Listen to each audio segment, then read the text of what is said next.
connectivity between the slides, I just want to revisit this few slides that we have already seen.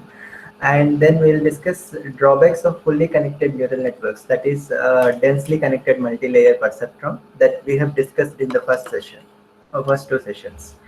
And then in convolutional neural network, this is a different technology, that we use in convolutional neural network, like what is convolution, padding, stride, pooling, all these different things we'll discuss with examples.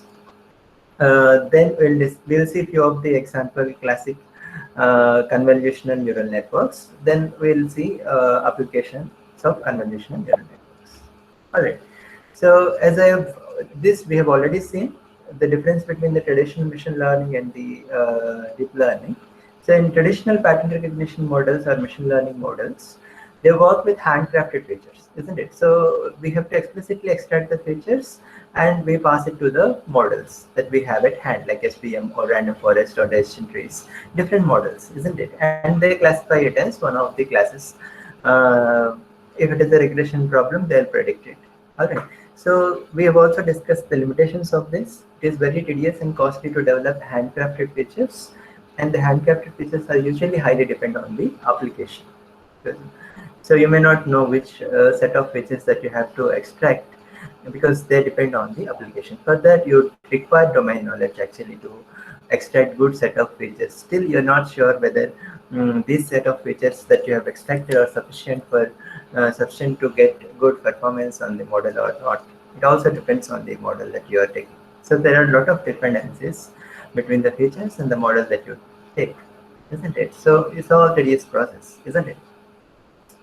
But on the other hand, deep learning has an inbuilt automatic multi-stage feature learning process, isn't it? It automatically learns rich hierarchical representations from the given raw data. Okay, not necessarily image, but in case of CNN, it is mostly image. So like at low level, it may extract edges. At the higher level, it may extract features like motif or parts of the image. And then finally it may detect the object.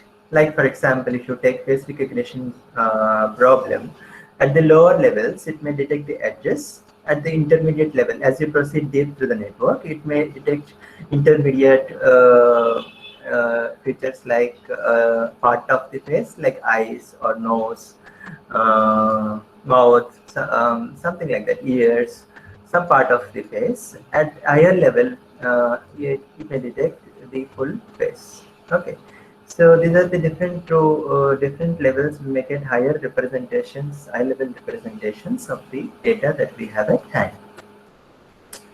Now, so with this brief difference, let's look at what are the drawbacks of fully connected neural networks that we have already studied, isn't it? We have already seen this densely connected, fully connected neural network, isn't it? So what are the drawbacks of that fully connected neural network? What is the need of going for this convolutional neural networks? Let's have a look at the simple neural network, fully connected neural network. What do you mean by fully connected neural network? Every layer, every node in the previous layer is connected to every node in the next layer, hidden layer, isn't it? So you have fully connected architecture wherein each node is connected to each other node in the next layer. Okay, so all these parameters you have to learn. Suppose if you have 4 nodes in the hidden layer and 4 nodes in the input layer, how many parameters you have to learn in between these 2 layers? 4 by 4, right? So total 4 by 4 number of parameters that you have to learn. All these edge weights you have to learn, isn't it? All these are the parameters. All these edge weights are the parameters. So if you have 4 in the second layer and 4 in the first layer, total you have to learn 4 by 4. Even if you avoid bias term. If you include bias term, again another 4, total 20, isn't it? So 4 by 4, 16. And if you have 1 neuron in the third layer and 4 neurons in the second layer, total 4 number of parameters you have to learn. Okay, plus to the output layer, if there is only 1 node in the third layer and 1 node in the output layer, there is only 1 term. So total 21 number of parameters you have to learn here. isn't it? With this simple neural network, with total number of 4 plus 4 plus 1 plus 1, meaning 10 neurons, isn't it? Suppose if your input is an image, okay. Suppose if the input is an image of size 400 by 400 by 3, it means that the number of pixel values in your image is 400 by 400 by 3, isn't it? So if you take each pixel as an input to the network, then the total number of input nodes for your network is approximately 4,80,000. Isn't it? 400 by 400 by 3, which is equivalent to 4,80,000 number of input nodes at the input layer. Okay. Suppose you took same number of nodes at the first hidden layer also. Okay. So how many parameters you'll have to learn? 4,80,000 by 4,80,000, which is approximately 230 billion number of parameters you'll have to learn, isn't it? Isn't it too big number to learn? It's very time intensive process, and you will not have only one hidden layer, right? You will have many hidden layers and so many other parameters also you will have to learn, isn't it? So even if you take only 1,000 hidden layers, hidden units at the first layer, you will have to learn approximately 480 million parameters. Isn't that too big? Yes or no? So that's too big, right, to learn? So how do we avoid this problem? We'll see that. Before that, we'll see some more problems with this fully connected neural network. And this fully connected neural network has little or no invariance to the shifting, scaling, and other forms of distortion. Okay. I mean that, say for example, I said when I'm introducing the CNN in the first session, I said that the CNN has a follows the invariance property. It means that the bird beak at top left corner has the same meaning of bird beak at the bottom right corner. Okay, well, irrespective of the location in which the particular feature is present, it could detect that feature.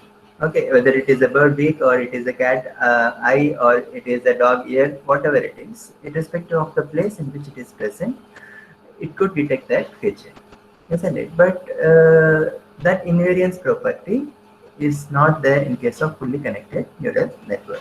See, for example, I take an example of letter detection, isn't it? So if you want to detect letters, English letters, right? So for example, if you take each one pixel as an input, see these pixels may be coming here, some node, right? Some input x3, x4 are these two pixels. Similarly, these two pixels are some x5, x6 are these two pixels. Suppose if I shift this letter to two places left, two shift. So input is changed from two shift left. Okay, so from here to this gray one, it is changed from two places. It is changed to two places left. Okay, so as a result of that, if you see how many changes are happening in the input that you are taking. So input, there are many changes as you can see here. 77 input nodes are changed from black to white with this simple change. You just made two places left, shifted to two places left. The letter is shifted to two places left. Okay, with that small change, 77 nodes are changed from black to white and 77 nodes are white to black, isn't it? Okay, so there are so many inputs are changing with a small change. So it is invariant to the some kind of distortion. So other kinds of distortion like scaling and other forms of distortion, as you can see in this figure, it is invariant to the all these kinds of distortion. Okay, so these are the disadvantages of the fully connected, main disadvantages of the fully connected neural network. One is that you have lot of parameters to learn. The second thing is it is invariant to the shifting and scaling, shifting or scaling or other forms of distortion in the image. So we'll see how convolutional neural network helps us to avoid the problems that we have discussed in the fully connected neural network. But before that, let's understand what is CNN and what is the architecture of CNN, how it performs the operations. Once we understand that, we will see how CNN overcomes the problems of fully connected neural network. So what is CNN? Popularly known as CNN, but it is convolutional neural network. Okay, so which is one of the architecture that we have discussed in the first slide, one of the first slides, right? Feed forward neural network, convolutional neural network, recurrent neural network, autoencoders, all these different architectures, 7 architectures we have discussed, right? So this is one of the architecture that we have discussed in the deep learning. So which is a subcategory of neural network, which outperforms other models on the image data. They have lot of applications, but applications of CNN are very well recognized in the image, computer vision and image processing. So architecture is composed of 2 main blocks: feature extraction phase and classification phase. Okay, so if somebody has some problem in computer vision and image data, and they have to select one model out of different choices available in the deep learning, then immediate thing that comes to their mind is definitely CNN. Okay, so it is proven to be working very well with the image data or video data. Alright, so this architecture of the CNN is composed of 2 main blocks, mainly 2 blocks, that is feature extraction phase, as you can see in the figure. The second one is classification phase. I mentioned classification phase here, but it can be any of that. It depends on the application. It could be object detection phase, it could be a classification phase, it can be any other task that you want to perform. So the first one is feature extraction phase. So you are performing certain operations on the raw input data that is given to the network and getting some representation out of it, a compact representation out of it, that you're calling as a feature extraction phase. As I have mentioned already, in contrast to the fully connected neural network, here, in contrast to the traditional machine learning algorithms, it automatically extracts the features. So feature extraction is inbuilt in case of this CNN. Alright, so for this it is performing some series of operations like convolutional ReLU pooling, convolutional ReLU pooling, all these different operations. What are those operations we will see, but through this series of operations it is extracting the features. Once it extracts the features, it gives these features or feed these features to the fully connected neural network. So the input size that you get here and the input that you pass to the fully connected neural network, if you compare both of them, the input that you feed to this fully connected neural network is usually much smaller than the input that you give here. Alright, so from the raw data, it is extracting the essential features, which is of compact representation, and feeding it to the fully connected neural network. Okay, that is how it is reducing the number of parameters that is needed to be learned by the network. Alright, so I hope you understood the motivation, but anyway, we'll discuss also. So this is, if you see the architecture, the same thing. I've just represented it compactly here for the sake of understanding and easiness. So when you pass the input, it is passing through a series of these layers. Each layer is consists of convolutional layer again, activation function and pooling layer. And after that, another module of this convolutional network, again it has a convolutional layer, activation function, pooling layer, and so on. So a series of these kind of layers. After that, you will get the compact representation that you call it as features. Okay, once you get the features, you feed these features to a fully connected neural network with so many layers. It is same as that the one that we have discussed, TENS multi-layer perceptron. Okay, fully connected neural network. Then you can have a series of fully connected layers, and then finally you'll get the output. So this is the typical CNN architecture. So if you observe in this figure, this layer of convolution, convolution plus activation plus pooling, it is, and then another again layer of one more layer of convolution plus activation plus pooling. Okay, isn't it? So so it is sequentially going, right? But it is not, it's not necessary to have a sequential network. You can also have a parallel networks. Okay. So understanding CNN, once you pass this input, series of some convolutional plus LERO or max pooling, or there are different kinds of pooling, not necessarily max pooling. but mostly they use max pooling usually in different applications, most of the applications. Okay, so you can see this represents the convolutional plus Leroux layer, and then this represents the max pooling, and so on. See this. After that, fully connected plus Leroux, and then finally softmax, which gives you the output or the prediction. So this is an example network, and if you see here, after convolution, your network size or the image size, which is 224 by 224, is not reduced much, isn't it? But after the pooling layer, the image size is reduced. I just want you to make that observation. Why is it happening? We'll see in the later slides. But I just want you to make that observation. Okay. Am I going fast, or is that fine? Is that pace fine? Or am I going fast? Yes, sir. Yes, sir. It's fine. Fine. Sir. Okay. Sir, I Thank you. have. You have some doubt? Yes, sir. In the in convolution, it dimension is changed in 3 channel to 64 channel. So how it is? Dimension is changed. Why is it changing? We'll see in the coming slides. Okay, Definitely okay. we'll see. Don't worry. That is, the number of channels is changing, but size is not changing. 224 by 224 is not changing. Number of channels are changing, right? From 3 to 64 it is changing. You'll understand that. Why is it changing? Don't worry. If you have any other doubt, you can ask. All right. Hello. So, sir, I have a small doubt. Sir, what is the difference between normal convolutional layers and the fully connected layers? That also we'll see. With example, I'll show. See, convolution will be operating with some subset of the image. I mean, a small part of the image, okay, at a time. Whereas in fully connected neural network, the whole image is taken at a time. I mean, at the higher level, it is the difference, but you will also see why is it. Got my point? Yes, sir. Yeah. Okay. Sir, can you increase volume your speaker volume?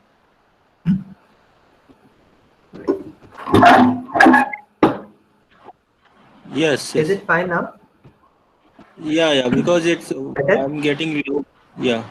Yeah, please. Actually, I have sore throat also. That is the reason why I couldn't speak loud also. That is another reason, probably. But anyway, now I have adjusted my mic.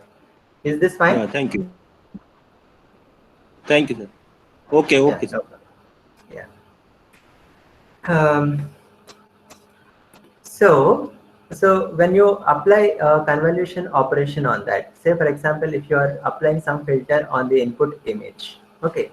So we'll see what is the input image, what is the image after the convolution operation. Convolution means if you're applying some filter on a particular image, the output image is called a convoluted image. That is, means that you are transforming input image to a different form. Okay. So this is how the computer can see your image, right? Set of pixels, isn't it? So once you apply this, it goes through this and apply this filter on that convolution operation we call. We'll see what is that later. And then the convoluted image is this. Suppose if you apply this filter, you got this image. It is basically representing the different edges in the image, isn't it? So after applying the convolution of this filter, it is getting, I mean, you're getting this convoluted image. It means it basically represents the edges. Edges are the one aspects of the image. Similarly, you may have different aspects of the image. You may have a color map of an image. You may have texture of the image. So all these things are used to determine whether image is an indoor image or outdoor image. So there may be different aspects to judge an image as an indoor image or an outdoor image. So that different aspects you can get through different filters that you apply on the image, isn't it? So what is convolution? We have been talking about this term, right? Since the beginning of the session, I've been talking about this term, convolution. But what is it? What is convolution? Let's look at it. Suppose if it is it is the input image. I just took some letters to formulate this. So entries as the letters I took, but usually these are the pixel values, isn't it? So input image. Suppose I take another filter. I'm just terming it as weights W1, W2, W3, W4. Okay, so I took filter as this and input image this. So now I'm trying to apply convolution operation on this input with this filter. Okay, so and this is the resulting convolved image, the image that is after transformation of after applying the convolution operation. Okay, so if I start with the first block of filter size, so that is my filter size is 2 by 2, right? So I apply this filter here first. Okay, it means that I multiply every entry in the input image of this block with every entry in the filter in this fashion. That is, A I multiply with W1, B I multiply with W2, E I multiply with W3, and F I multiply with W4. You just fit, simple thing, isn't it? You just have to fit this filter on top of this. You multiply each entry, and then you take sum over that, and then you pass it to the function. Okay, it is actually a activation function. It means that after taking this net sum, you are giving it to some activation function. Activation function could be ReLU or sigmoid or whatever. So you get H1. So H1 is the entry here. Alright. Similarly, after I complete this, compute this entry 1 in the convolved image, I shift this filter by step 1 like this, and then again I do the same operation, convolution operation. With every entry in this, I multiply with entry wise multiplications I do on this, and then I pass it to the activation function, then I get H. Okay. And so okay, here we combine both the layers. In fact, convolution operation is this, computing net sum, and then activation function layer is this, f of x. I've combined both. Okay, so number of parameters for one feature map is equivalent to 4, isn't it? So how many parameters you are using here to get this feature map? Whole feature map. You repeat this procedure. You shift from here to here, here to here. After this row is completed, then you can shift one column before. You can consider block EFIJ, you will get here. You can consider FGJK, you get entry here. You consider GHKL, you get entry here. And then after that, you consider IJMN, you get entry here. After that, you consider JKNO, you get entry here. After that, you consider KLOP, and you get entry here. Total 9 entries, isn't it? So after completing all these, you get a feature map or a convolved image, isn't it? So how many parameters do you actually require to get this convolved image? Only 4, right? These 4 are the parameters, W1, W2, W3, W4 to get this feature map. Just remember.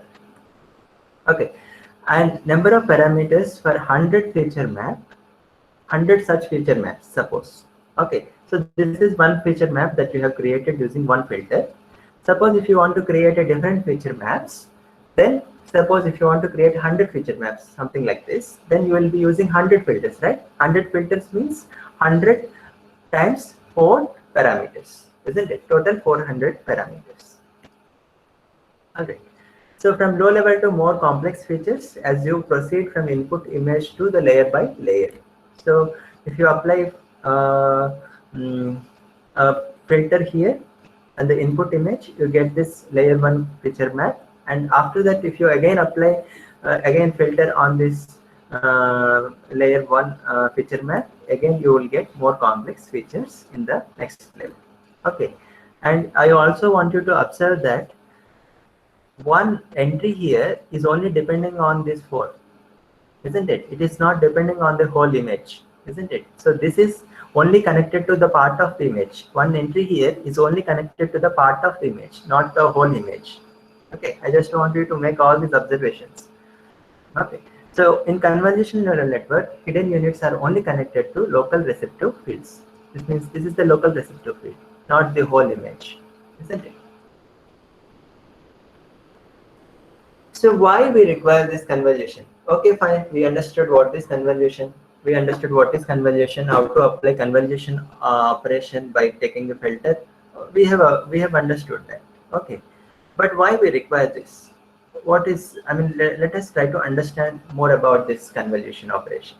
This convolution has been used in images and signal processing for a longer time. It is there from since longer time.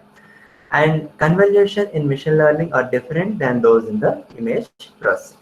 Like for example, you see these are the different convolutions that they apply in a computer vision or image processing. Suppose if I apply this filter on this input image, okay, if I apply this, I get this image, that is the blur image. So this filter is used to create a blur image.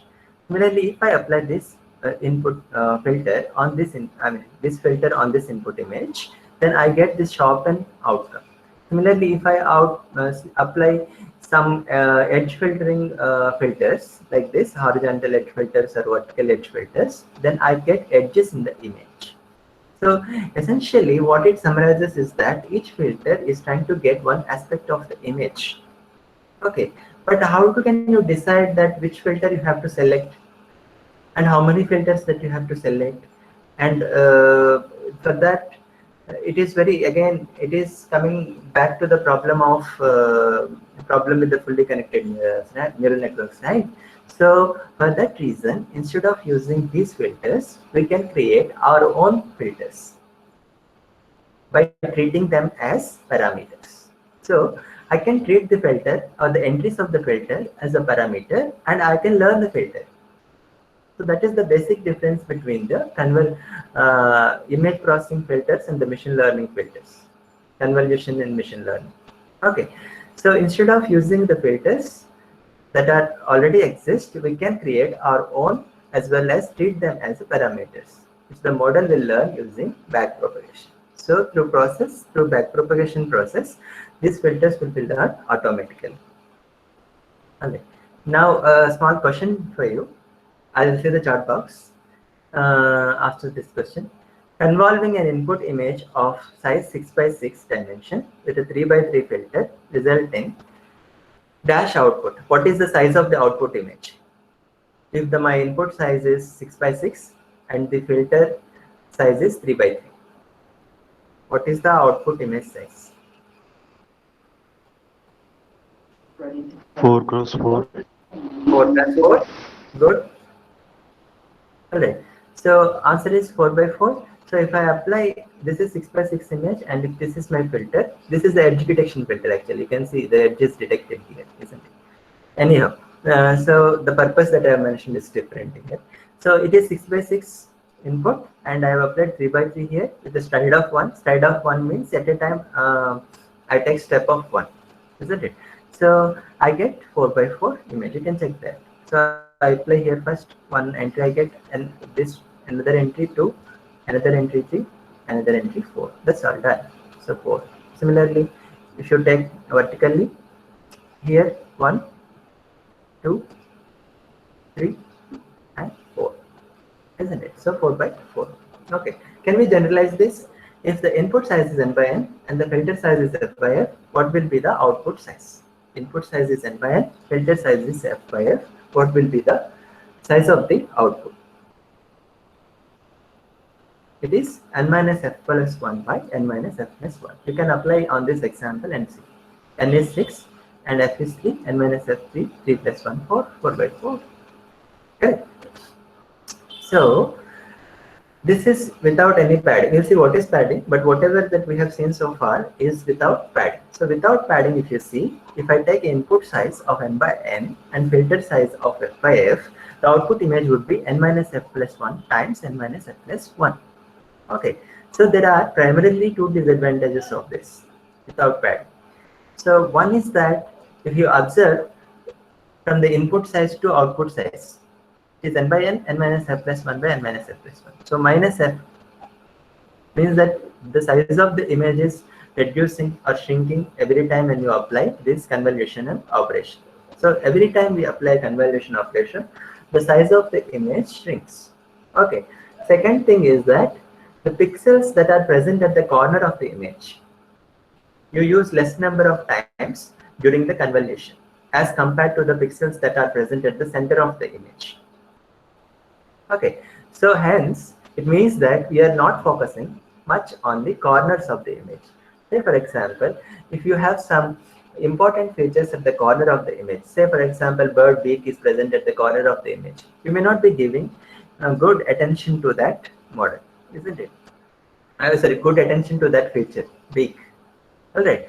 So essentially what I'm trying to say is that you're not giving much attention to the features that are present, faces or pixels that are present at the corner of the image without padding. So to overcome these issues, we can pad the image with additional border, isn't it? We can have an additional border around the image. We can add 1 or 2 pixels all around the edges, which is the padding size again. If the padding size is 1, we can add 1 pixel all around the edges. If the padding size is 2, we can add 2 borders all around the edges. Okay, so like in this figure you can see, right? So this blue one is the actual image, whereas this white one, which is around with the dotted lines, which is around the image, is a padding. Okay, so you're adding another additional pixel all around this image. Okay, to avoid that, or to overcome that disadvantages without padding. So if we have 6 by 6 input matrix, and after 0 padding, it will become 8 by 8, isn't it? So if I have 6 by 6, after padding, it will 8 by 8, as you can see in the figure. Okay, so applying the convolution of 3 by 3 on it will result in 6 by 6 matrix, which is the original shape of the matrix. So if I have 8 by 8 image, and if I have an 8 by 8 image, and if I apply 3 by 3 filter on that, the resultant output will be 6 by 6, which is same as the original matrix size, original shape of the image. So if I generalize this, if the input is n by n, the padding is p, filter size is f by f, then output will become n plus 2p minus f plus 1 times n plus 2p minus f plus 1. Okay. It is just same as that, n minus f plus 1, but now n is n plus 2p, right? Because you are applying padding. If you apply padding p all around the image, so you should have to add 2p, right? Isn't it? So that is why it is n plus 2p minus f plus 1. It is same as n minus f plus 1, but now n is changed. N is equivalent to n plus 2p, isn't it? So there are 2 common choices for padding. One is valid padding, another is same. So if valid padding means that no padding, so you're applying no padding. So if you apply no padding, then the output will be same as that. I mean same as previous slide, n minus f plus 1 times n minus f plus 1. There is no plus 2p, isn't it? Same is that if we apply padding, so that the output size is same as the input size. That is, you want if the input size is 6 by 6, you want the output size also to be 6 by 6. Okay. In this case, you want this n plus 2p minus f plus 1 is equivalent to n. It means that if you want input to be same as output, means you want this term to be equal to n, isn't it? N equal to n plus 2p minus f plus 1. So if you solve this, you will get p as f minus 1 by 2. Alright. Now, strided convolution. So far we have seen a stride of 1. It means that one step at a time we are moving. I mean, we are moving this filter one step at a time, isn't it? After finishing one convolution operation, we are moving this one step, one row or one column at a time, isn't it? So suppose we choose a stride of 2. While convoluting through the image, we take 2 steps. Suppose if I take a stride of 3, while convoluting through the image, I take 3 steps, both in a horizontal and vertical direction separately. Okay, so if I take a stride of 2, whatever that we have seen right now, we're taking one step at a time, both in horizontal fashion and vertical fashion. But whereas if I take a stride of 2, I take 2 steps at a time, both in horizontal and vertical directions, but separately, isn't it? So the dimensions for stride S will be, if I take stride parameter also into account, if the input size is n by n, padding is p, stride is s, filter size is f by f, additional term is coming here, stride. Okay, then the output will be n plus 2p minus f by s plus 1. Alright, the stride would be, so additional term, it is same as that. You observe that n plus 2p minus f plus 1, right, previously. Only thing is here n plus 2p minus f by s is coming here. So when s equal to 1, it is same as the previous equation. Just observe that because when s equal to 1, this will be equivalent to n plus 2p minus f.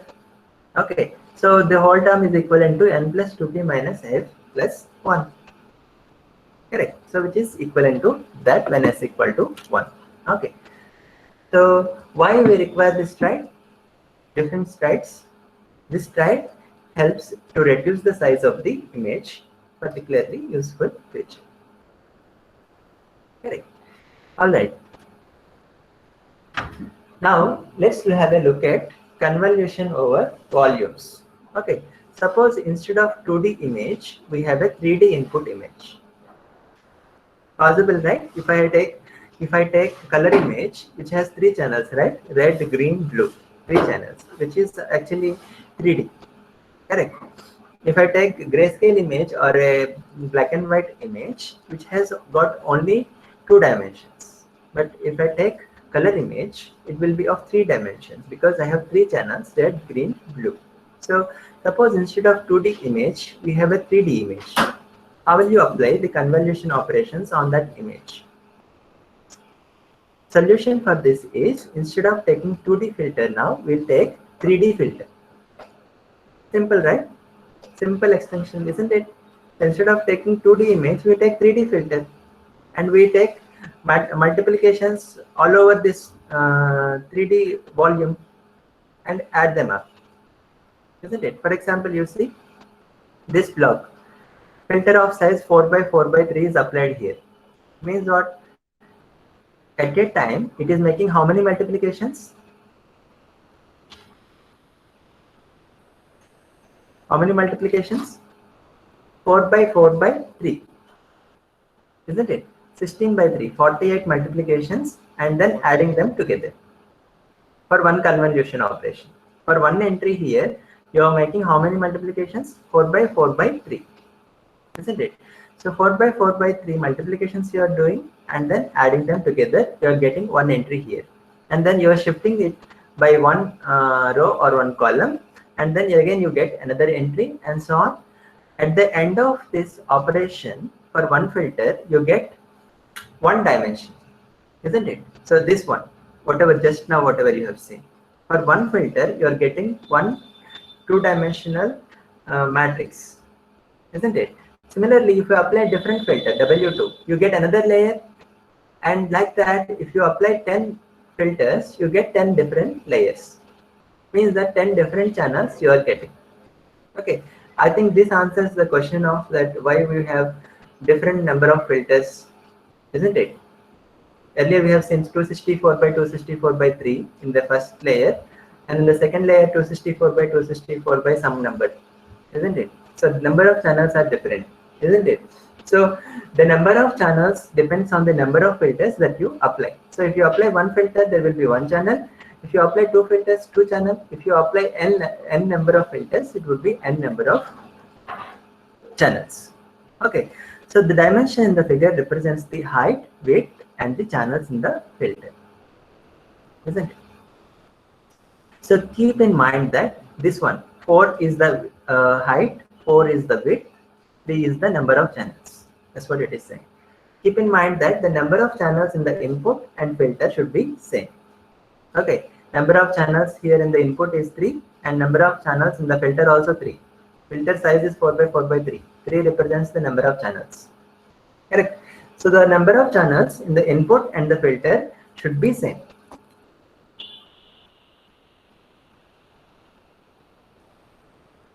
All right. Following me?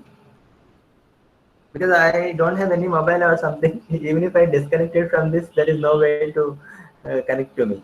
Sir, Krishna sir, is that fine? Yes. Yeah, all right.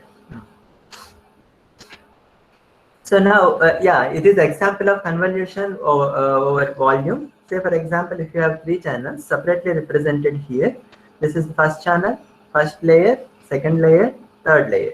Okay, and if you take a filter W0, this is also has got 3 channels of size 3 by 3. This is the first layer filter, this is the second layer filter, and this is the third layer filter. So you apply convolution of this filter over this channel, convolution of this filter over this channel, convolution of this filter over this channel, and add them up together, and you get this entry. Okay, and you repeat this procedure with this filter all over the image, and you get one channel in the output, that is this. For this filter W0, you get this one output. Okay, and similarly, if you take a different filter, you get another channel, that is this. Alright, like that, if you take 100 filters, you get 100 different channels. And these are the generalized dimensions of this same thing, that whatever that we have discussed now. Formulation of that, if the input size is n by n by nc, and the filter size is f by nc, you remember this nc and nc same. Input, number of channels in the input and number of channels in the filter are same. And padding of p, spread of s, then the output will be n plus 2p minus f by s plus 1 times n plus 2p minus f by s plus 1 by nc dash. This is important. Here nc is not same as nc dash. You just observe that.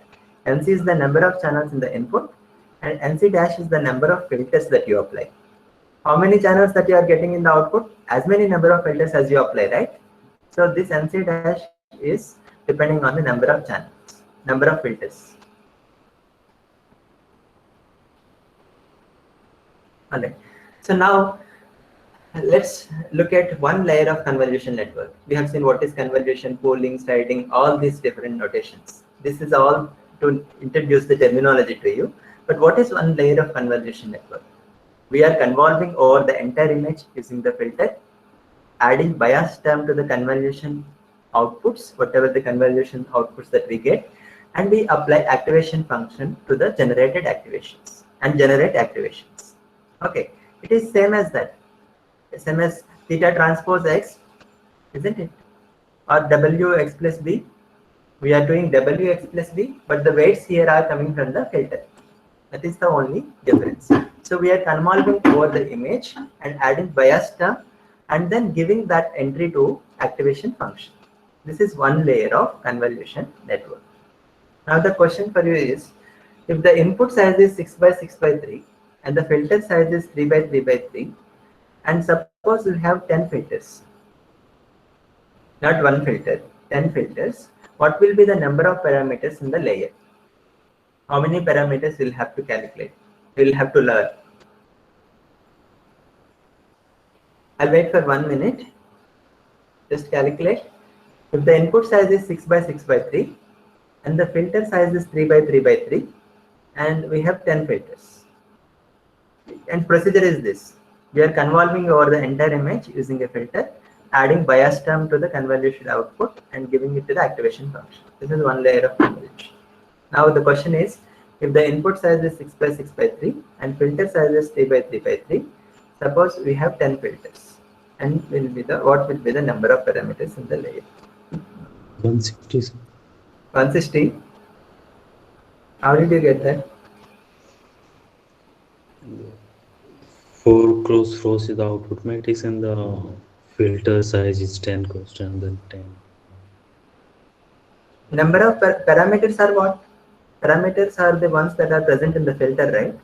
Not the ones that are present in the output, isn't it?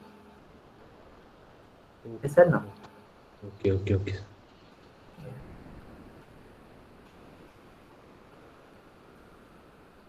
So, number of parameters for each filter, if I take separately, it is 3 by 3 by 3, isn't it? If I have a filter size of 3 by 3 by 3, then the number of parameters for each filter is 3 by 3 by 3, that is 27.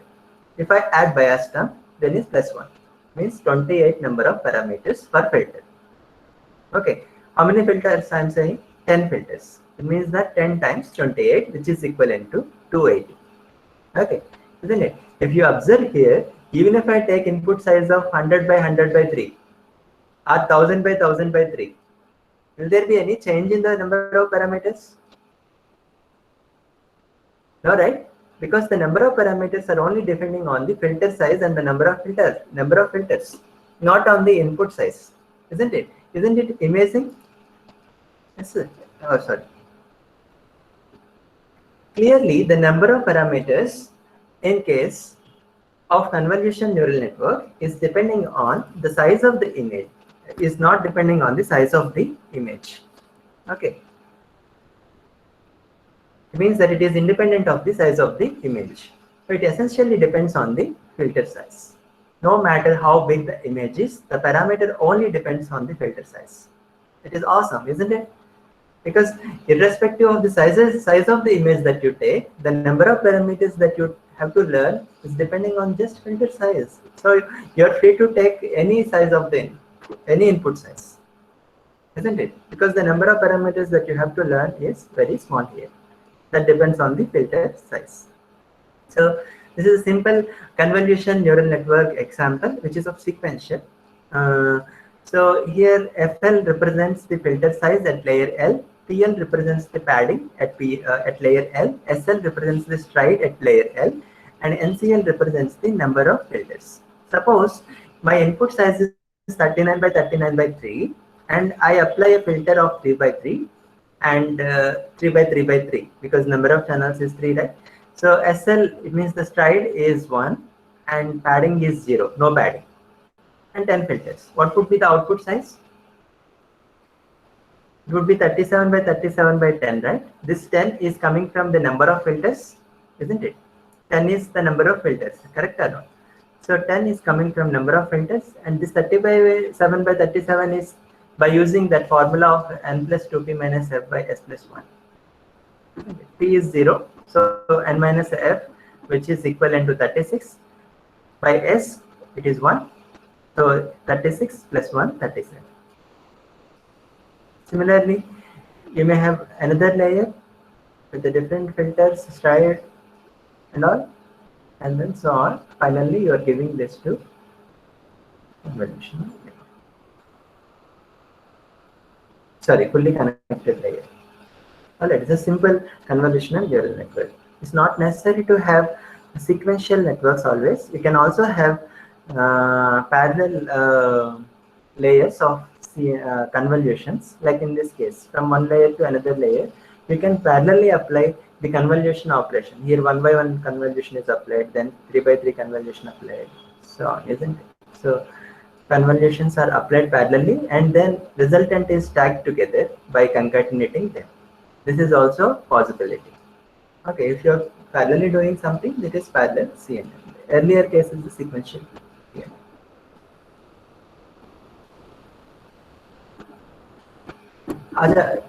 You may get a doubt here that why 1 by 1 convolution. Did anyone get that? Because you did not ask, I'll not answer. If someone asks, I'll answer. Or think about it, we can discuss. So we have discussed these two layers, right? Convolution layer and activation function. Activation function is already discussed in Vikas sir class and in Vikas sir session and my session also to some extent. So convolution layer we have discussed, and then passing it to the activation function. Then what is left? Pooling layer, isn't it? Pooling layer. Pooling layers are generally used to reduce the size of the input and hence the speed of the computation. So we are using these pooling layers to reduce the size of the input. Therefore, if you reduce the size of the input, what happens? You can reduce the number of multiplications that you perform, isn't it? So therefore, you are speeding up the computation. Okay, so it retains most of the important information. It's not that if you are reducing the information is lost. It ensures that important information is retained through this pooling operation. So two things you can observe here. You want to reduce the time by speeding up the computation. At the same time, you want to retain the important information. You don't want to lose the important information. Two things. Correct. So max pooling, average pooling are the two mostly important, mostly used pooling operations. Okay. So max pooling reports the maximum output within a rectangular neighborhood, and average pooling reports the average output at a rectangular neighborhood. Suppose if this is the input image, and if I apply pooling operation on that, if with a 2 by 2 filter of stride 2, then it will result, or sorry, 2 by 2 filter. Then the first I apply filter here and take maximum of this. If I apply max pooling, I take maximum of this block, that is 2 by 2 block. Out of this, what is maximum? 4. So this entry is 4. Then stride of 2. 2 steps I go. I get this, right? This block 5331. Then I get 5. Maximum is 5 out of these 4 entries. I get 5 here. And then it is done. Then I again stride of 2 vertically. Then 3. This block 3101 block. Out of this 3 is maximum. I take 3. And similarly 1304. I get 4. If I take average pooling, I take average of all these. Some noise is coming. Is there any question? All right. So if I take average pooling here, then I take average of 1 plus 3 plus 4 plus 2. Isn't it? And similarly 5 plus 3, average of 5, 3, 3, 1. Okay. If I take a different pooling operation like sum, I take sum over there. There are many operations in that, but most popular are these two, max and average. So if the input of the pooling layer is NH by NW by NC, height, width, channels, right? And the output would be NH minus F by S plus 1 times NW minus F by S plus 1 times NC.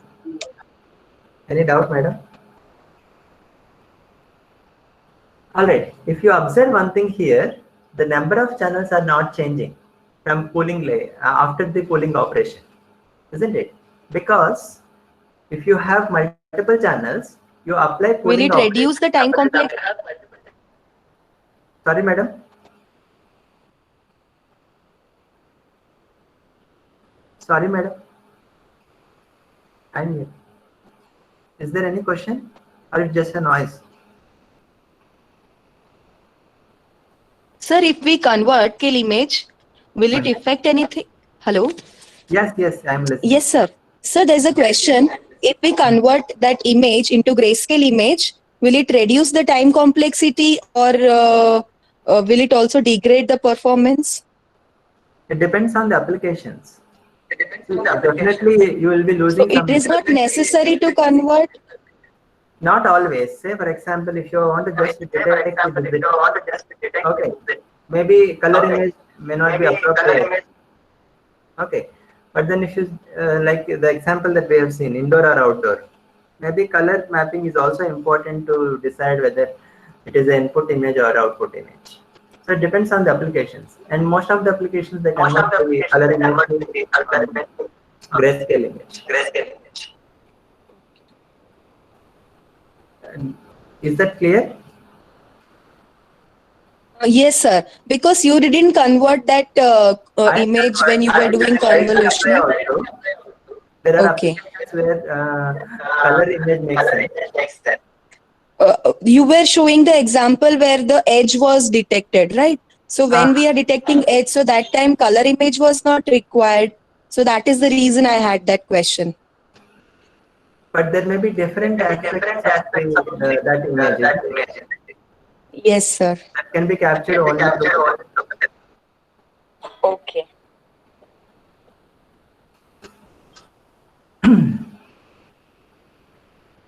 All right. So, yeah, if you just want to filter out the edges, yeah, what you said is correct.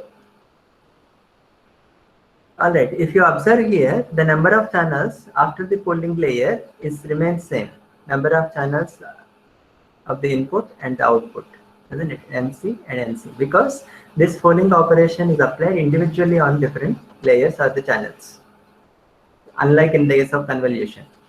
In convolution, what you're doing, one block you're taking, summing over that, right? All the multiplications are summed over, right? But here, layer by layer, you're applying pooling operation. That is why the number of channels remain same.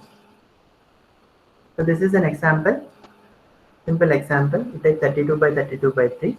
This is filter size stride, and 28 by 28 by 6 after convolution of this, convolution over this 5 by 5 by 3 filter. And you see the number of channels is changed from 3 to 6. It depends on the number of filters that you apply. isn't it? The 6 is depending on the number of filters that you apply. And whereas if you see from convolution to pooling layer, after pooling layer, the number of channels are remain same. But you see the size of this each channel is reduced drastically from 28 by 28 to 14 by 14. Okay, but the number of channels remains same. Similarly, when you apply convolution, the number of channels are changing here from 6 to 10 again, isn't it? But after from convolution to pooling, it is not happening. 10 remains the same. But if you see, the size of each channel is reducing. Okay, so what you're doing is that you're reducing the size of each channel, but you're trying to preserve the most important information. Okay, and then you are giving it to fully connected neural network and so on. Here it is wrong, it is not 400 actually. 5 by 5 by 10, it is actually 250, right? So it will be the size of this must be 250. Different fully connected layers, then finally giving it to the softmax. All right. So this is convolutional neural network, that what you see actually. If you pass input, get series of convolution and pooling operations, convolution and pooling operations, convolution pooling operations, convolution pooling. Then you are giving it to the fully connected layer, and then series of fully connected layers. Then finally you are classifying this as one of these classes. Either it is a living room or a bedroom or a kitchen, bathroom or outdoor. It can be any number of classes. It can be a simply two-class problem also, either it is indoor or outdoor.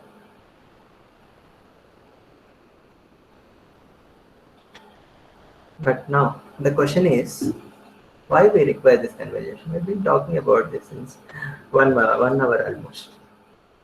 Okay, this is convolution, this is pooling, this is striding, this is how we apply convolution or pooling or striding. Okay, padding, all these different terminology is being introduced. But now I am asking you a question, why we require this convolution? Why not fully connected?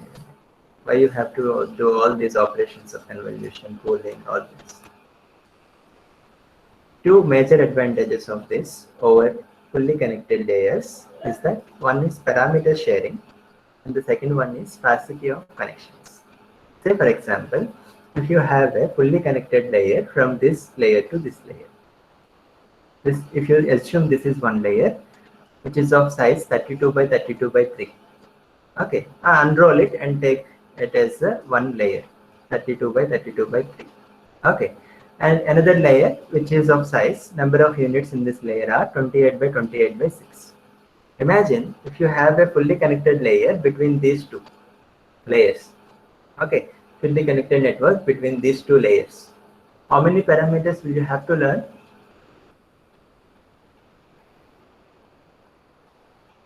(32 by 32 by 3 times 28 by 28 by 6, which is nearly equivalent to 14 million parameters between two layers, isn't it? Is it making sense?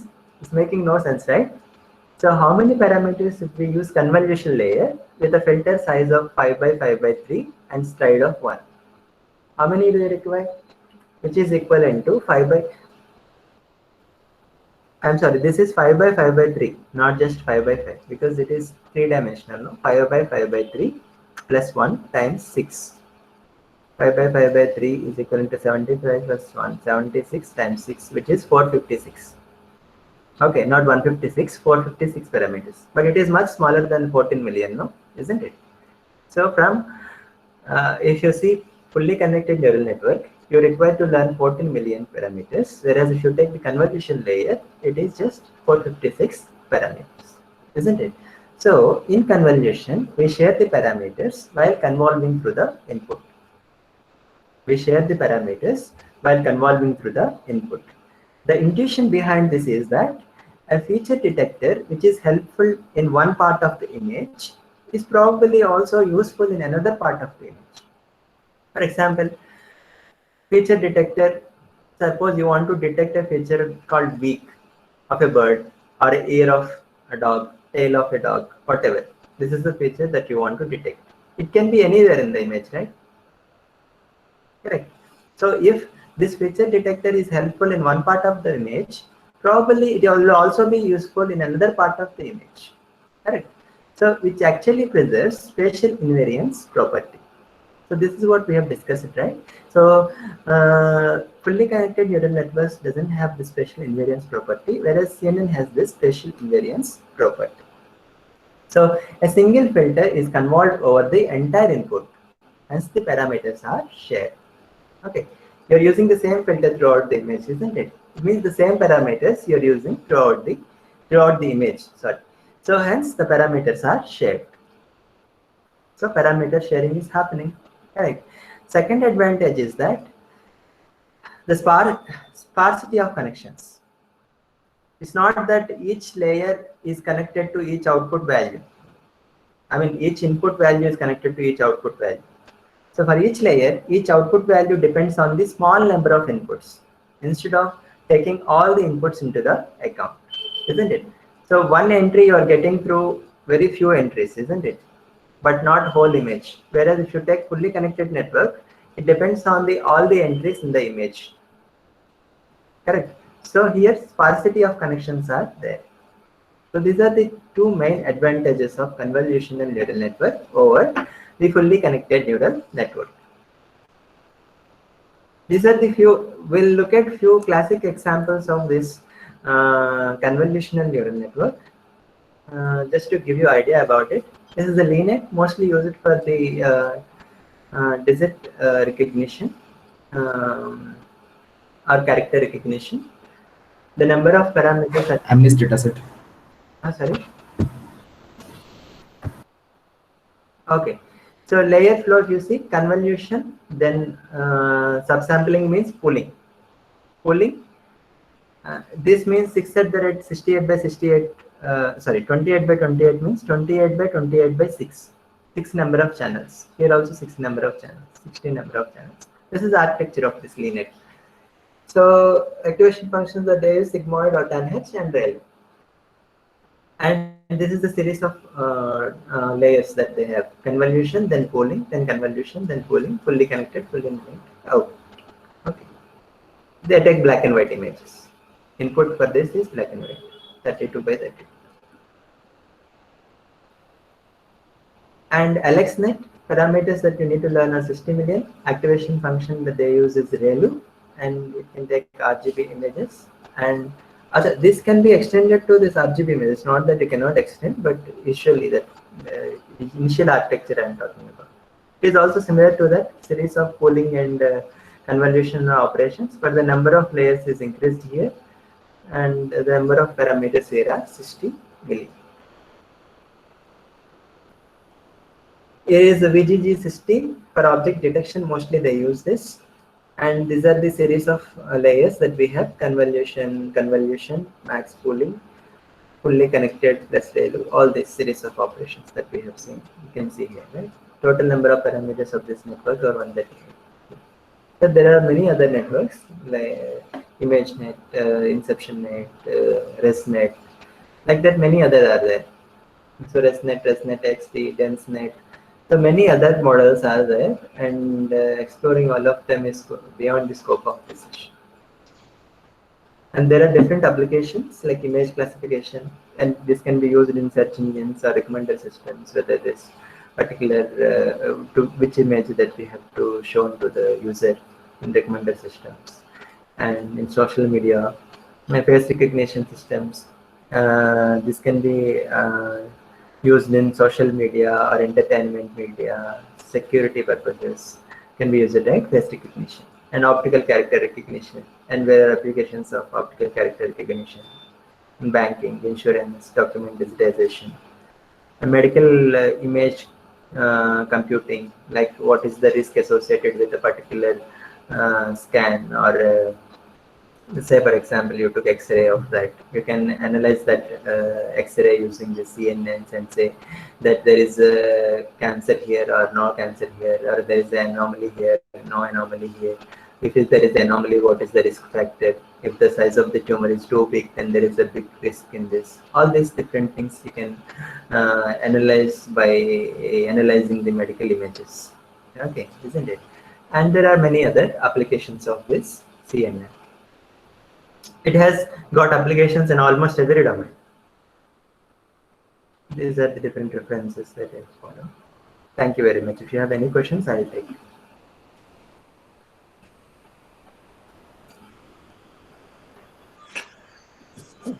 Sir, YOLO in object detection, which type of CNN is used in that algorithm? YOLO. You have shown different versions. YOLO, yeah. YOLO, you only look.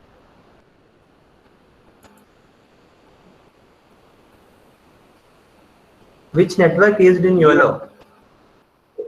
Sorry. Yeah. Because then we use CNN. So, which type of architecture of CNN or which layers, which activation functions we generally use?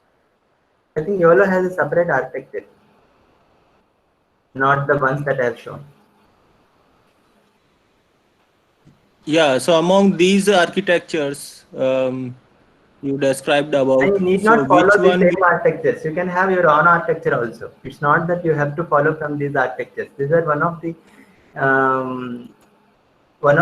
few of the architectures that works well for the known problems, some of the known problems. But it's not that you have to use that. You can modify this networks and you can have your own network also. It's not that. It depends on the problem, and you have to try with the different architectures and see. Different parameters in the architecture also. Which So for simple for simple object detections, VGG works for object detection. Yeah, VGG. Mm-hmm. Okay. Sir, I didn't get the mathematical part of this stride. I didn't get the where you take into consideration this stride in mathematics. Stride part. Stride? Yeah. Okay.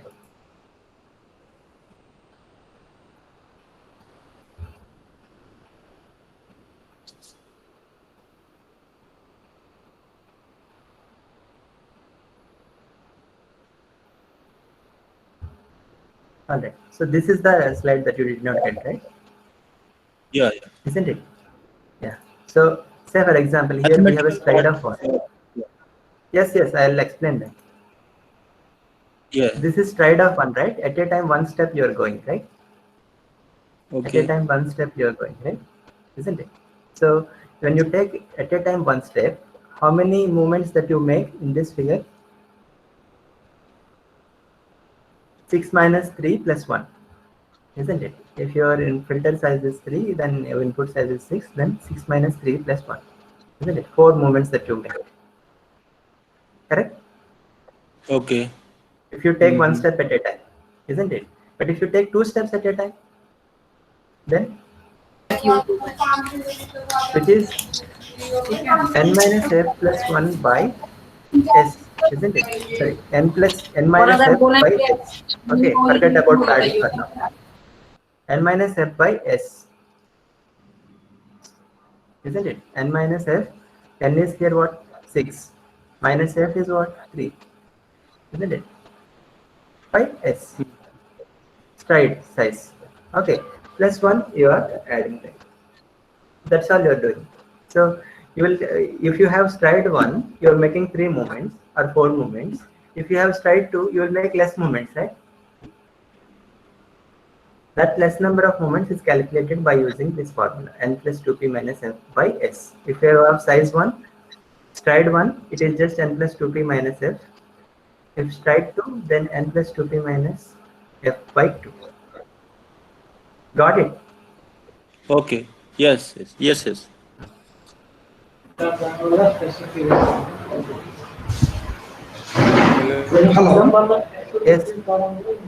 I have a question regarding the number of hidden neurons. Sorry. Ankit sir, tell me. Sir, I have a question regarding how we select the number of hidden layers in this architecture. I mean, Yeah, to this is explain again a that. hyperparameter. How many layers that you select, or what is the filter size, or what is the stride size, padding size. All these are the different hyperparameters that you have to learn. This hyperparameter So learning here- might have discussed in the Vikas sir session, that you have a development set. Using development set, you have to learn tune the hyperparameters, isn't it? So these are also the hyperparameters that one must learn.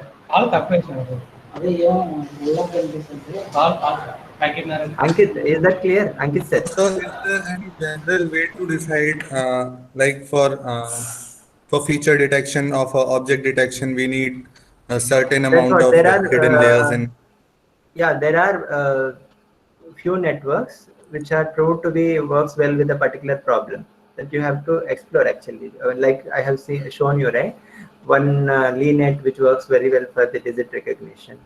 Similarly, for Yes, each sir. of these tasks, there are networks that are already proven to be, good networks. So you have to test on your problem at hand. You have to see which network suits for you. Otherwise, you can also build your own network. You can make changes. You can add more layers, and you can remove the existing layers, or you can, if it is sequential, you can go for parallel. All these different different modifications one can try and see what is happening. So this is basically hit and trial method. No, that's what you have to do usually in machine learning algorithms. Not here, not in case of this. Even if you take the machine learning algorithms, if there are some hyperparameters, you'll have to learn. But if somebody has already tried and checked it, you can just use that. That's what I'm trying. Okay. Yeah. You can actually use the already trained model also. For example, if some model is already trained on some other data, and if the data also similar, you can just take parameters of that network and directly use. You need not even learn the parameters again. That is also possible. Okay. So it is transfer learning. If the parameters that you have learned in one data, you're transferring that data to, transferring that knowledge to another domain, another data set. You can transfer that knowledge. That also works sometimes. Hello, sir. I have one doubt. Madam, tell me. Sir, in some networks, they are using more than one fully connected layer. For example, in Lee network also, they are using two fully connected layers. What is the purpose of using more than one fully connected layers? Fully connected layers are different. Fully connected neural networks are different. Just try to understand that. So, for a fully connected layer network, one layer is equivalent to fully connected layer. Got my point? So, for example, yes. Is this visible? My slides are visible to you, right? Yes, sir. Yes, sir. Yeah, you see, this is one layer, fully connected layer. This is another layer, fully connected layer. So if you want to form fully connected network, you have multiple fully connected. You should have multiple fully connected layers, right? Yes, sir. Yes, sir. Yeah. So you're giving that to fully connected network, which have many layers of fully connected. Can I ask one question, sir? Please, ma'am, Rita, ma'am. Yeah. So my question is, are there any instances where fully connected networks would perform better than the convolution neural network? If the number of parameters are low, then the input size is small, then it may happen. Okay. And then is there a minimum size of data that we have to start working with these? No, to work or to try, you need not. To try. Yeah. You have a big data, but if you really want that to work on I'm sorry. Okay, somebody. Okay, I'm sorry. So, madam.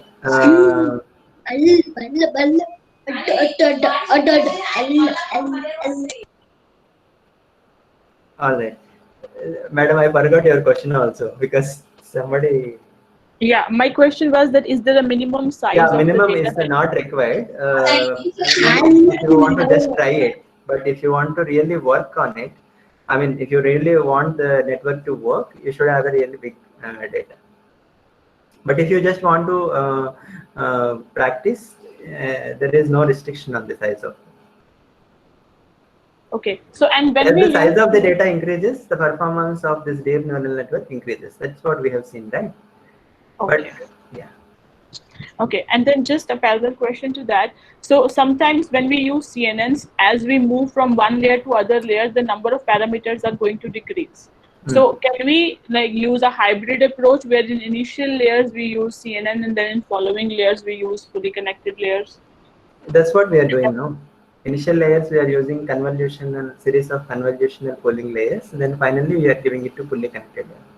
And what point we decide that from here onwards we will start fully Again, connected? this also is one of the hyperparameter that one has to decide. Okay. Thank you. Yeah. Hello, sir. I have a question. So, during when you are using machine learning for review analysis, the target variable is given as a positive review or a I'm negative sorry, I review. did not get the application. For what analysis? So, when you are using machine learning for review analysis, you review on a particular app such as Google Play Store or YouTube comments. Okay. Review rating, no? Or rating analysis, yes, sir. So, when you are doing it with yes, a classification problem. The target is given as a positive review or a negative review based on the words and all. In this case of image processing, what do we use as a target variable? Suppose we are classifying a dog or a cat. Do we give an image of a dog and say that this part of the image is a dog, and based on that, the output of the model? If it is a classification problem, there is a label associated with the image. Okay, so each image is associated with one label, whether it is a dog or cat. If it is a detection, detection of an object, like if you want to detect dogs or something, then in the training images, you have what do you call that? This image is marked. Bounding box is marked with the object in the training data.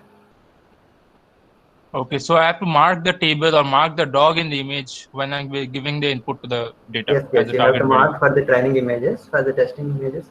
I think this application of object detection will be demonstrated in the next session. Okay, sir. Thank you, sir. He will show you clearly that how to give that bounding box in the training data. Okay, sir. Thank you, sir. With the example. Sir, my question is Sir, can I have one question, sir? Yeah, madam, Safa, madam, please. Yeah, sir, for object detections, like for edge detection, not object detection, for edge detections, which CNN would be suitable? For edge detection, I mean, if you just apply the one filter, you can detect the edges. Horizontal, one filter may detect the horizontal edges, another filter. I can't hear you, sir. For edge detection, simple filters are sufficient. We need not go for the full network of CNN. Okay, and using CNN, can we do feature extractions also? Yes. Feature extraction is one of the phases of this. Is one of the phases of CNN. No, we have two phases: feature extraction and classification. In the first phase, we are extracting the features. Then we are giving it to fully connected name. Okay. Thank you, sir. I'll send the lecture slides, both the previous sessions and this session together. So there are a few questions in the chat box also. Let me read. Suppose inputs we consider are different dimensions, like few inputs of 8 by 8, few inputs of 7 by 6, few inputs of. You have to rescale them and bring it to the same size. You have to rescale them and bring them to the same size. Can't we use zero padding for the same problem? No, I mean input should be of same size. Zero padding that we apply should be common for every input that we take. For making the same size of input, zero padding cannot be used. Yeah. Okay. Sir, I need to know, is there any CNN for drug discovery? I mean, which is outperforming on this drug discovery? Drug recovery? Sir, discovery. Drug discovery. Discovery of drugs. Okay. Yes, sir.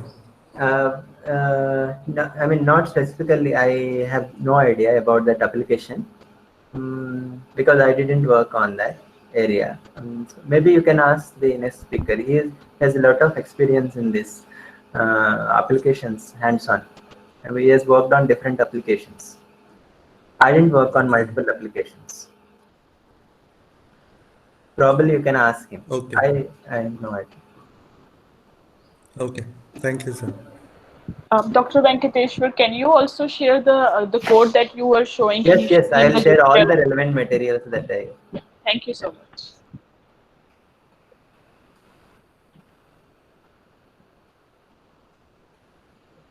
So there are a few questions in the chat box.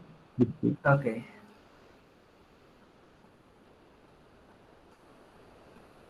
Content-based image retrieval possible using CNN.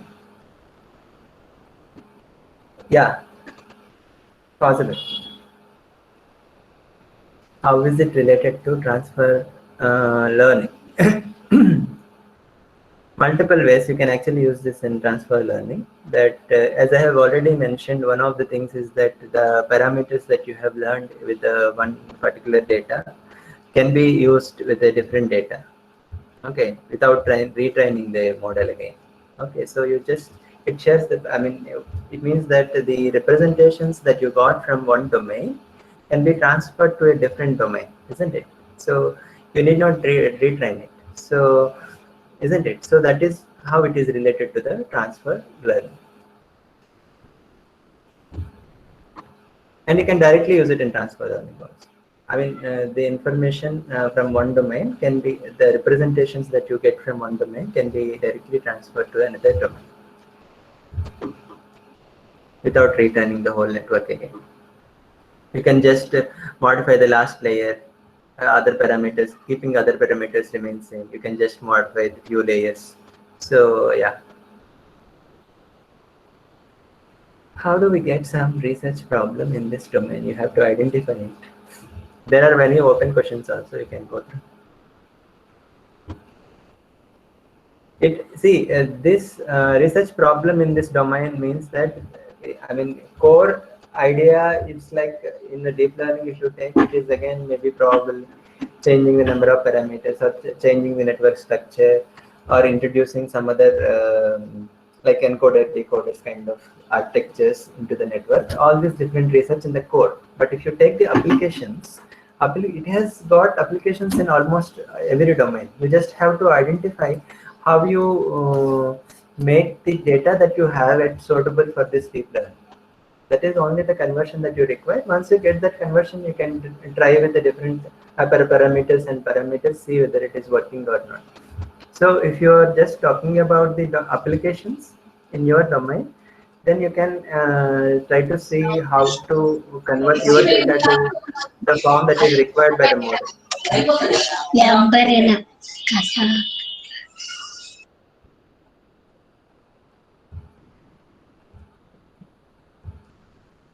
But if you want to get some core research idea, you have to understand this very deeply and identify the problem with existing networks. You can introduce a new module in the network or architecture. Yes, definitely. Regression problem, it may not require, I mean, you will have to see what is the input data. If it is simply that the data that we took, no, what is that size in square feet,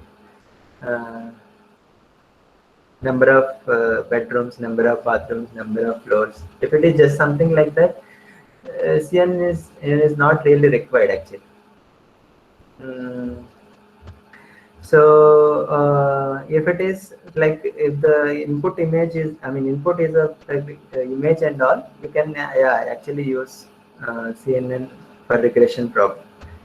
In any case, for regression problem, you can use neural networks, whether it is CNN or feed-forward neural networks. My working domain is recommender systems. Sorry, Ankit said. I work on recommender systems, which is my core research area. In addition to that, we also work in classification, multi-level classification. Sir, can you give the example of same input size and the same output size of the image after performing the convolution layer? that image size that I have taken, no, if you take 6 by 6 image and you apply a zero padding over that, you will get 8 by 8 image, right? And if you apply 3 by 3 filter on this 8 by 8 image, you will get with stride 1, you will get 6 by 6. Again, it is same as the input size. Okay, okay. Excuse me, sir. Yes. Sir, I'm Anirudh. I have a couple of questions with respect to first two questions that you have answered. Besides designing, you have mentioned that there are lots of architectures already available. So how these architectures, researchers have approached to a specific architecture. They have tried so many things and then they came to a conclusion, yeah, this architecture works, or how did they do that? Yeah, two things in that. Well, definitely one has to try multiple things in order to, before they come to the conclusion. But when they are trying, they try with some intuition. It's not that randomly they take something and they try this, randomly they take something and try this. So there is some analysis involved in that. So they can, after each and every layer, probably they can analyze what kind of features that they are getting, whether these are useful features, and if they can further extend it and see what kind of features that they are getting. So there is some analysis and some intuition is involved in such architectures. उसमें जो भेजा उसमें 1 2 3 कल भेजा जो कोई भेजा Is that clear? अभी 10 मिनट के बाद मैं आता हूँ सर ये तो क्वेश्चन का नाम कट गया इनको हटाना है say for example we are doing some kind of forecasting problem or some kind of problem like forecasting problem, then how does CNN comes into the picture for the large data set, assuming that the regression, the traditional regression and the time series models are failing in this case? So how does CNN comes into Usually the picture? for this time series data, usually for time series data, RNN performs better than the CNN models. For sequence data or time series data, RN models perform better than this CNN models. So it is better to use RNN models there instead of CNN.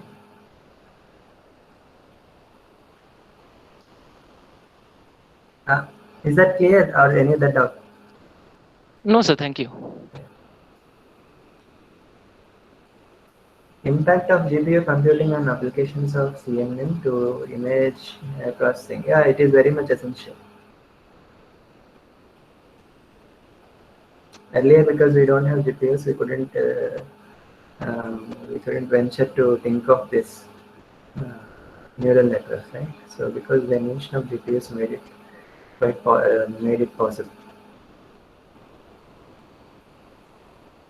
Any other doubt? I can take. So I have one more with respect to the neural networks that you have taught yesterday. Can I ask that now? Yeah, please.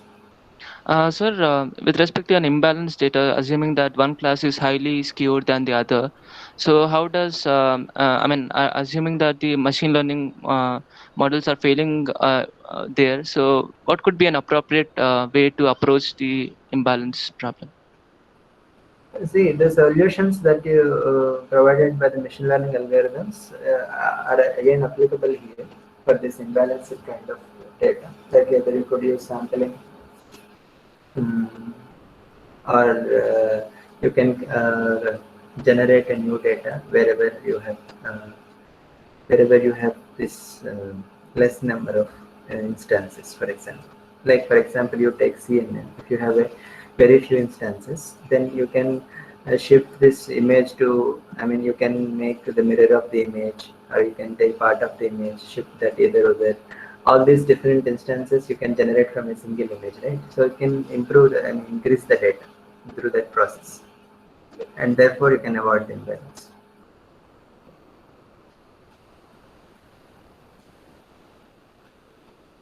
Right? Yes, sir. Thank you. Okay, I think sir, questions are completed. Yeah, thank you very much, everyone, and thank you, Krishna sir, for the opportunity. Yes, Dr. Vijay Kumar, you want to ask something? Hello. Yes. Vijay sir, tell me. Sir, Krishna sir, good afternoon. Yes. What is the meaning of building of our own convolutional neural network? See, in the models that we have shown you that there is a series of convolution and pooling operations, right? Layers. Yes, yes, that is the basic. Dimension fixed. Okay. Yeah, that is So the that is basic the model architecture. built by someone else, isn't Yeah, it? So they have yeah. suggested that model for some purpose, isn't it? So Yeah. like that, you can also have your own convolutional neural network with specified number of layers or dimensions of the layer and different hyperparameters. You can build your own convolution neural. Sir, one more question. Is there any possibility to do the pixel classification within the image by using the convolution neural network? What do you mean by pixel classification? Let us consider that I have a problem of finding whether the image pixel is corrupted or not. With respect to pixel, I think you may not be able to judge that as per my knowledge. Okay. But then you can judge whether image is corrupted or not based on different pixels in the image. One pixel may not give you sufficient information of whether it is corrupted or not.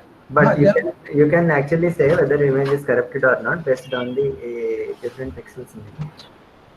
Okay. Using CN. Okay, sir.